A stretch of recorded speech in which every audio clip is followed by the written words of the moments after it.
Hello and welcome back to the Nasty Metal Preaching channel here at YouTube. I'm going up to another end of the decade lists. So, for today's end of the decade list, I'm going to be ranking my top 10 favorite hard rock albums of the 2010s. Now, before I go into, or at least get into my top 10 list, let me run through at least these 3 honorable mentions here. So, and of course, again, it shouldn't take too long. This first honorable mention here is Return to Forever from Scorpions. It just seems like the first time when I was putting together was it my favorite heavy metal albums of the 2010s released by classic heavy metal bands. I couldn't fit this album in here, and here when I was thinking about putting together at least my favorite hard rock albums of the 2010s, maybe this album would have fit in. I just can't. For some reason, I just don't. To be quite honest, it seemed like they would just, at least when it comes to a lot of the classic hard rock bands, or at least, it seems like this, or at least they just somehow, I think, released better albums than the Scorpions did here in the 2010s. It just seems to be that way. Same thing goes for, of course, UFO, which is the second honorable mention here. Again, good album, though. This was a really good album, but the fact is, just like with the what I just said previously with the Scorpions album, I just somehow can't be able to fit this album within a top 10 list, because the other albums that I actually picked, I think, were in many ways were actually stronger, and that's sad. This is a really good album, though, from UFO. So there's your second honorable mention, and here's the third honorable mention here, and I thought I was going to be able to at least fit this album in, but somehow I just wasn't. This was a comeback album for sure for this band, especially this being one of the original, at least getting back the original vocalist. This, of course, is Van Halen, with, of course, a different kind of truth. This was definitely the return of David Lee Roth on vocals, and when this came out, I actually liked this album. And since then, I would say this is my favorite Van Halen album since Fair Warning. But to be quite honest, though, compared to some of these other albums, especially when I was re-listening to it, I think some of the 10 albums that I chose, I somehow enjoyed better than this. And again, this is when I'm in the mood for Van Halen, especially when trying to go for, again, the first album up to Fair Warning. I mean, after that, it definitely became hit and miss, but this album, I would say, would be easily to just go right into. I mean, even after listening to Fair Warning, you can easily go into this album and skip any of the albums after Fair Warning. But when putting together my top 10 favorite hard rock albums of the 2010s, for some reason, this album definitely got cut. Again, it seemed like there was just more enjoyable albums for me. And again, there's some good songs in there, especially the songs that were, especially the old re-recorded, or at least demo, at least the stuff that was originally written for the first, or at least around that time, that got officially recorded for this. Some of those songs were good. So there's the third honorable mention, and that's probably the last of it. So let me see if I can now crank into, at least if I can, let's just say, speed through this 10 list. So here we go. Top 10 favorite hard rock albums of the 2010s. So coming here at number 10 is, of course, Spaceman from Ace Frehley. Again, this, I can't even say if this was his third, at least, full-length album of original material, because I know he definitely released, one covers album, especially in the 2010s. And to be quite honest, though, I'm not really quite familiar with some of the solo albums that he released in the 2010s, or at least the stuff that was at least released in the late 2000s. I'm not familiar, but since while I was getting kind of back into kind of checking out some of the later Kiss albums, or at least since I was kind of in that mood, and when this album was coming out, I decided to just jump, at least check it out. Again, this is a good album, though. Definitely, it seems like from a lot of reviews, this may not be as strong as compared to some of his other solo albums, but for me, to my ears, this was definitely a solid album. This, again, was released back in 2018. It's definitely got some good stuff. One of my favorites, of course, is Without You I'm Nothing, which is definitely a message to maybe even the fans, and to probably a secret message to maybe Kiss. Who knows?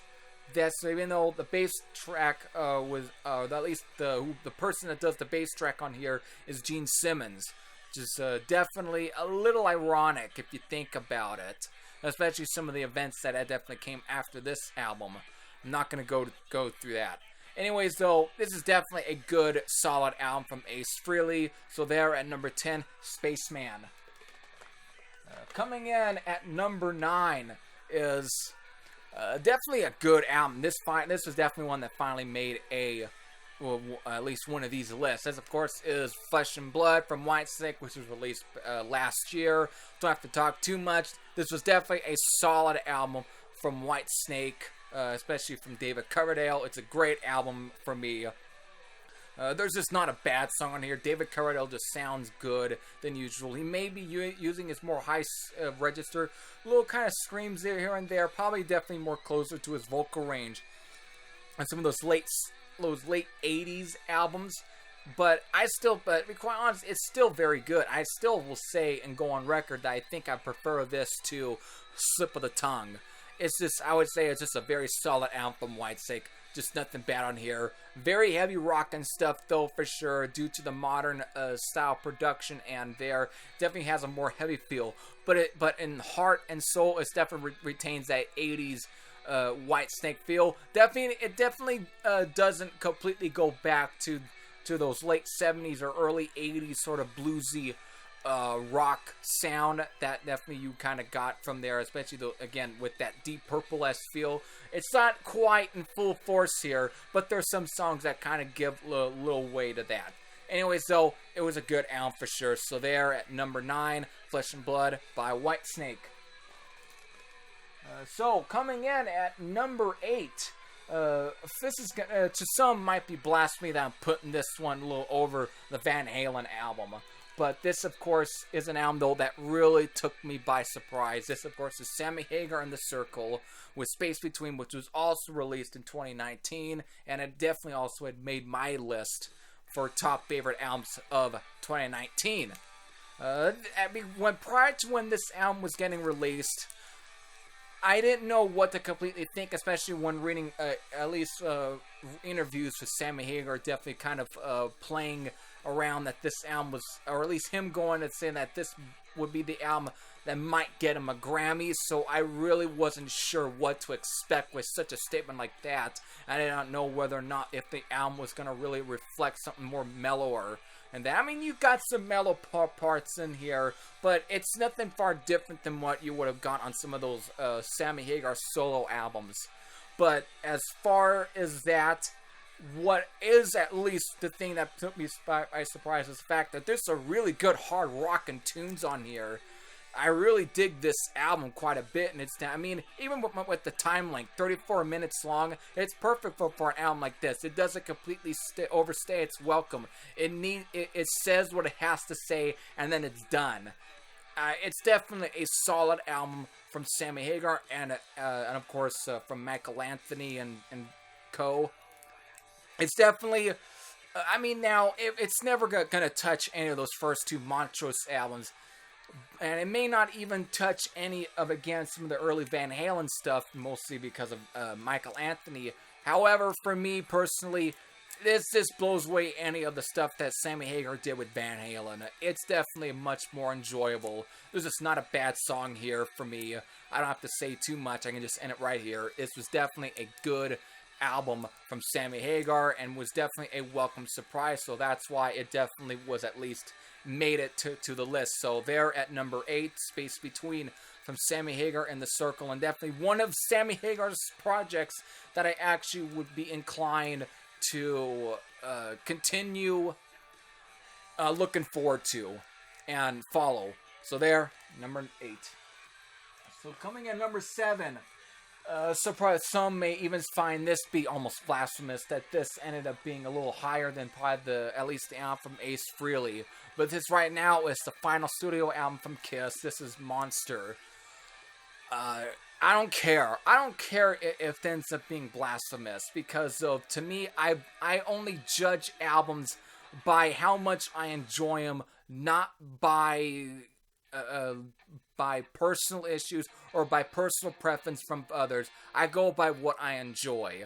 And I think this was definitely a solid album from Kiss, and this was definitely, for me, I would say a good final album right here, because of, I don't know how much longer you can go with some of the BS that at least comes out of from Paul and Gene. That's the only sort of negative I can at least throw at here. But other than that, this was, for me, a very solid, enjoyable album from start to finish. I mean, compared to Sonic Boom, which was definitely a return to form album for sure. I mean, definitely was also the first studio album to really introduce, or at least fully be under at least a new lineup, of course, again, for Eric Singer and Tommy Thayer. I mean, Tommy Thayer did contribute to the Psycho Circus album, and Eric Singer did debut in Kiss for the Revenge album.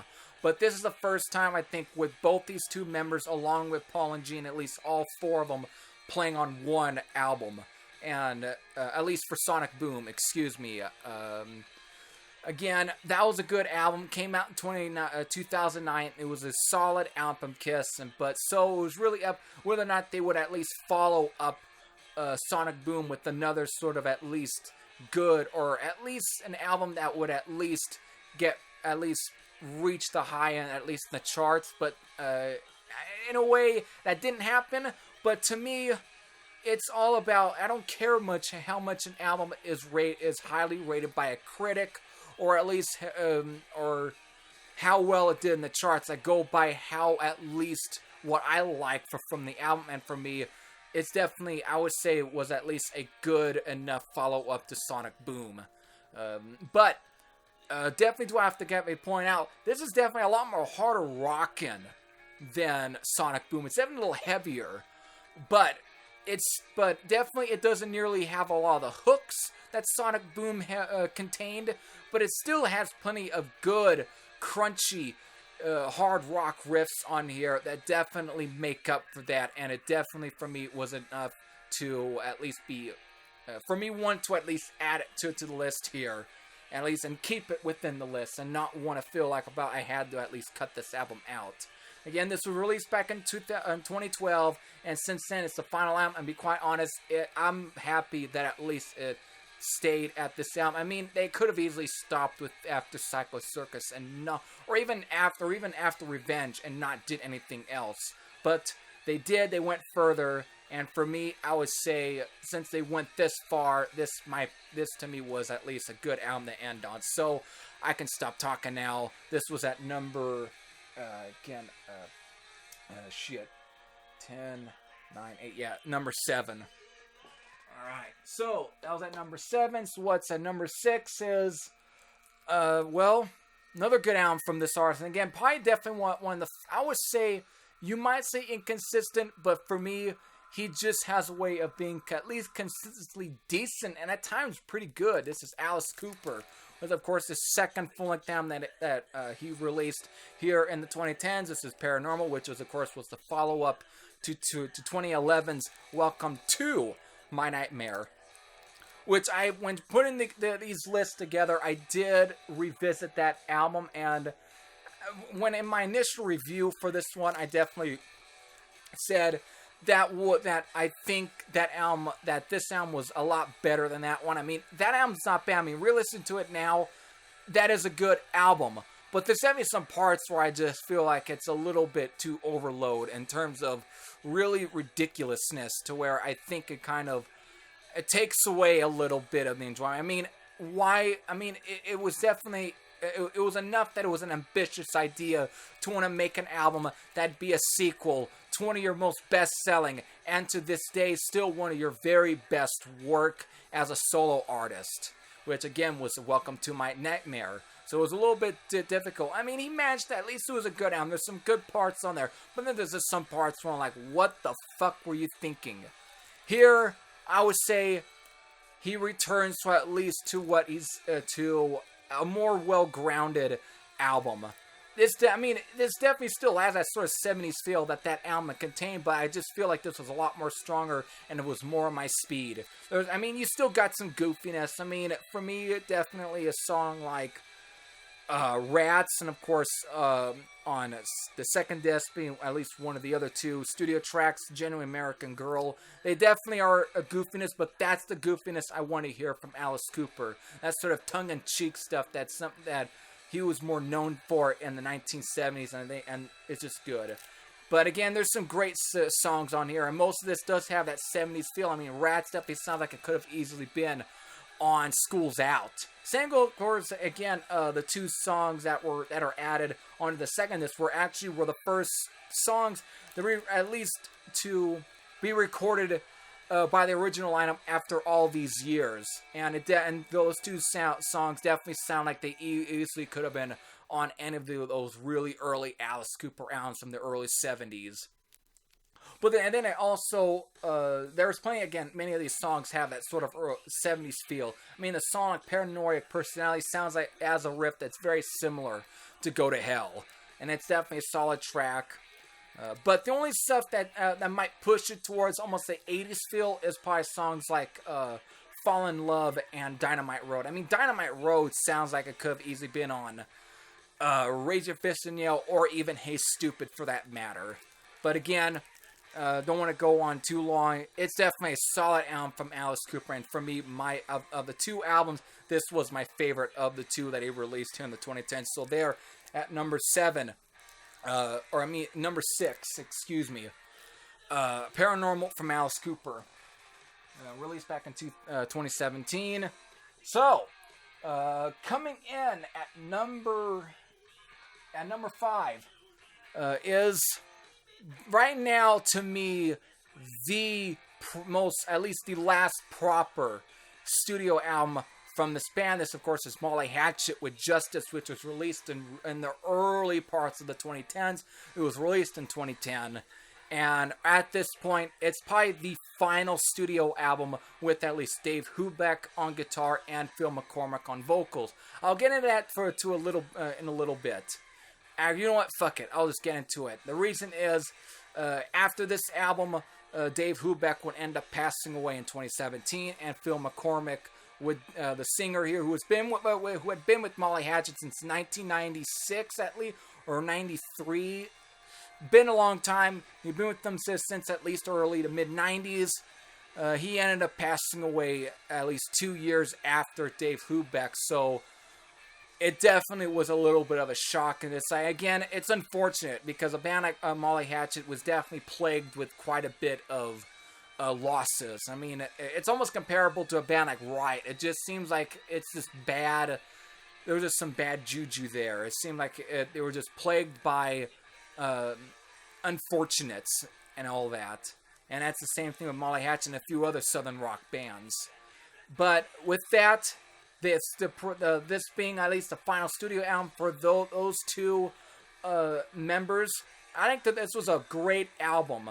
I mean, it took me a while to actually really get into the sound, but to be quite honest, this is a solid album. I mean, I know it's kind of weird that there's a southern rock album here, but to be quite honest, Molly Hatchet were definitely one of the first southern rock bands to really kind of mix it with the whole southern rock stuff of like Lynyrd Skynyrd and the Allman Brothers Band, and kind of combine it with the sort of almost attitude and power of bands like Ted Nugent and AC/DC, or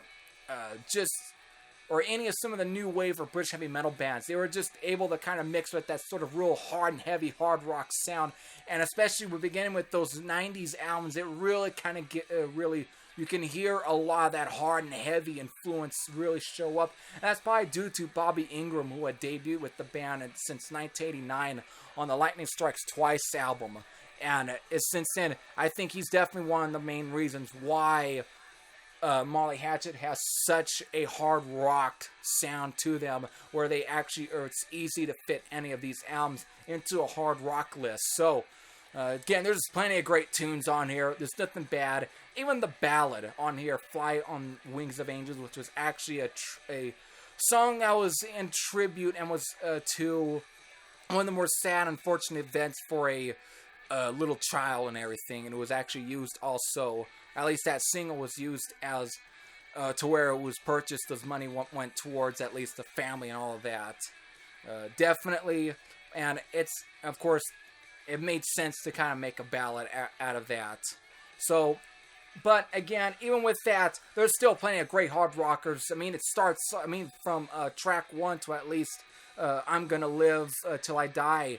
It just is rocking. But again, that it definitely but it makes sense before they get bigger Vengeance, which really brings back that heaviness and hard rockiness and everything. And it's definitely a solid album from Molly Hatchet. So there at number 5, Justice from Molly Hatchet.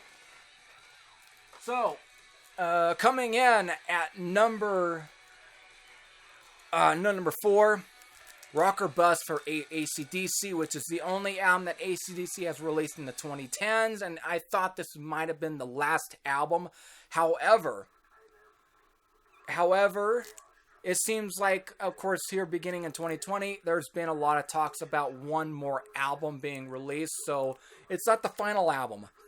But this could have been the final album for AC/DC. I mean, AC/DC has been going on for so long, and I mean, since at least 1973, they've been going on, so it seemed like they've been stretching it quite a bit. But to be quite honest, though, when this album was coming out, I just somehow this is the album that really, in a way, revigorated me to really want to revisit a lot of those old AC/DC albums, and definitely kind of sparked my re-sparked my passion for at least this band, because again, one of the bands that really kind of turned me on to at least the hard rock and at times even heavier metal stuff as well. But again, this was a solid album for sure. I mean, it's definitely nowhere near as good as any of those classic AC/DC albums, but it was still a good AC/DC album. There's just nothing bad here. I like most of the songs off here. My personal favorites being Dogs of War, the title track, Baptism by Fire, Sweet Candy, Rock the House. They're just not for me. There's really ain't a bad song on here. So there at number 4, Rock or Bust by AC/DC. Coming in at number 3 is just another band here who's again, this is their only album they seem to have released in the 2010s. Even though they're not split, they hadn't split up though there was definitely a lot of issues here and there. But this is Infestation, released by Ratt. Of course, this was released in 2010, very early in the 2010s. To me, this is a solid Ratt album. This is definitely, probably right now, could very well be my favorite Ratt album. Probably after the EP, or even at times Out of the Cellar. I just think this is a very solid album. This was also the first studio album that we recorded with Carlos Cavazza, who of course was in, of course, bands like Quiet Riot, and of course was even in an obscure band called Snow, which actually featured I believe his brother as well. Very obscure LA hard rock band. But again, this is a good album. It definitely has those Ratt characteristics. It's a solid album. 11 tracks, 42 minutes. It's a solid album. There's just nothing bad on here. I just love it from beginning to end. For me, it just rocks right on through. There's nothing bad on here. So there at number 3, Infestation from Ratt. Now, coming at number 2 is, well, it was kind of difficult whether or not I wanted to put this in here, even though I wanted to. But given the fact that I might be doing some sort of non-hard rock type of list, I was wondering whether or not I would have throw this in here. But it's a very hard rock album, especially for what it is. This is Uriah Heep with Living the Dream, and this is a fantastic album. I mean, Uriah Heep, while this ain't the same lineup that recorded the classic Uriah Heep albums from the 1970s. However, this album sounds like it could have been one of those. It could have been a follow-up to any of those early, in the mid-70s Uriah Heep albums. It is a fantastic album from Uriah Heep. Bernie Shaw definitely is able to really strut a lot of his sound, and at times really show that he's definitely to where you might make comparisons to, of course, the late David Byron. And of course, Mick Box still sounds amazing on here. And of course, while it's not, it's definitely not. Oh fuck! I'm forgetting the keyboard player, which is real bad there. Anyways, Yeah, I forgot. I forgot the name. That's bad. Once again, I do this easy. You think you're going to end up remembering everything, but you just can't. It's crazy. But still, while it's definitely not the same keyboard player here or organ player, it still has that classic Hammond organ sound that just really gives it its old school feel. It's a great album for sure from Uriah Heep. Not a bad album. Just fantastic stuff from start to finish. So there at number 2 is Living the Dream from Uriah Heep. So, my number 1 favorite hard rock album that was released in the 2010s, well, this is the band that's playing in the background. However, it's not this album. It could have been. But this was their second, I guess at this point, proper full-length album. But this is Airborne with No Guts, No Glory, which was released in 2010 and was their follow-up to their debut, I guess in many ways, official full-length album released in 2007, Runnin' Wild. This is I could have easily picked also albums like Breaking Out of Hell or Bone Shaker, but for some reason though, I really tend to really reach for this album a lot more. I just tend to pull this out. It's like a very much a go-to album for me with Airborne. But again, Bone Shaker can really come a close second with this album.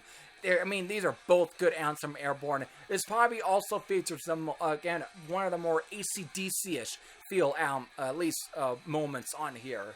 But this is a fantastic hard rock album from start to finish. This is definitely one of Airborne's best albums, that's for sure. It's a great album, and definitely one of my favorite hard rock albums of the 2010s. So there you go. There's my top 10 favorite hard rock albums of the 2010s. Definitely went on a little long, but that's of course something that just comes along. I don't know. I don't plan these to be short or anything. But again, it's a great list. I don't know. It's up to you whether or not you think this was a great list. To me, these were the 10 albums that I enjoyed the most. Or at least my 10 hard rock albums that I definitely enjoyed here in the 2010s. So with that, let me know what were your favorite hard rock albums that was released in the 2010s. And you can leave that in the comment section below. This is Every Thrasher Sam out. And I'll see you all later. Take care, everyone.